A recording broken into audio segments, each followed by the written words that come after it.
নমস্কার বন্ধুরা, প্রিয় ফুড কিচেনে তোমাদের সবাইকে স্বাগতম। আজ আমি রান্না করব আলু সিম দিয়ে চেওয়া মাছের ঝোল। তাই মাছগুলো নুন হলুদ মেখে নিয়েছি আর কেটে নিয়েছি আলু আর সিম। এদিকে কড়াই বসিয়ে দিয়েছি। এবারে দিয়ে দিব পরিমাণ মতো তেল,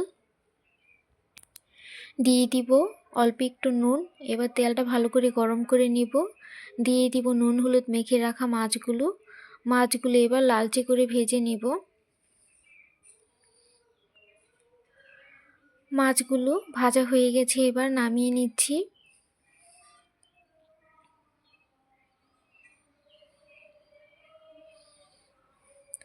মাছগুলো জ্যান্ত ছিল, তাই একদম কড়া করে ভাজবো না, তাহলে আর ভালো লাগবে না খেতে। এরকম করে ভেজে নিয়েছি। এবার বাকি মাছগুলো ভেজে নিচ্ছি।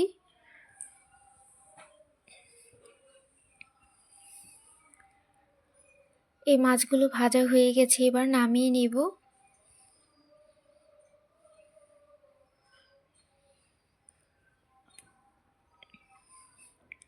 এবার এই কড়াইতে দিয়ে দিব তেল।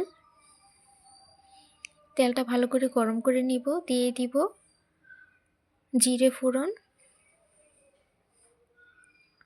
দিয়ে দিব কেটে রাখা আলু আর সিমগুলো,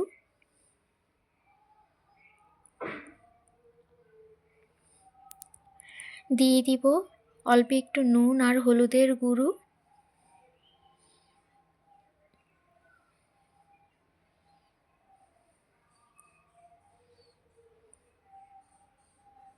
এবার এগুলো ভালো করে ভেজে নিব। দেখো বন্ধুরা, ভাজা ভাজা করে নিয়েছি। এবারে দিয়ে দিব স্বাদ মতো নুন, দিয়ে দিব কাঁচা লঙ্কা বাটা, দিয়ে দিব হলুদের গুঁড়ো, দিয়ে দিব জিরে ধনে গুঁড়ো, দিয়ে দিব অল্প করে জল। এবার ভালো করে কষিয়ে নিব। দেখো বন্ধুরা, ভালো করে কষিয়ে নিয়েছি। এবারে দিয়ে দিব পরিমাণ মতো জল। জল দিয়ে এবার ঢাকা দিয়ে দিব।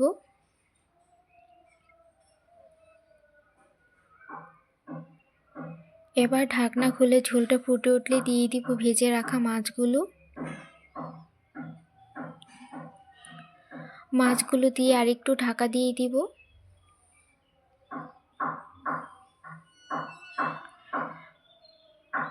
এবার ঢাকনা খুলে দিয়ে দিব ধনে পাতা কুচি। বন্ধুরা, ভিডিওটি ভালো লেগে থাকলে অবশ্যই চ্যানেলটি সাবস্ক্রাইব করে রাখবে আর লাইক কমেন্ট শেয়ার করতে ভুলবে না। এই মাছের ঝোলটা এইভাবে রান্না করে খেয়ে দেখবে, দারুণ লাগে খেতে। দেখো কতটা সুন্দর হয়েছে, আর খেতে তো অসম্ভব টেস্ট হয়। তোমরা এভাবে রান্না করে খেয়ে দেখতে পারো, দারুণ লাগবে খেতে।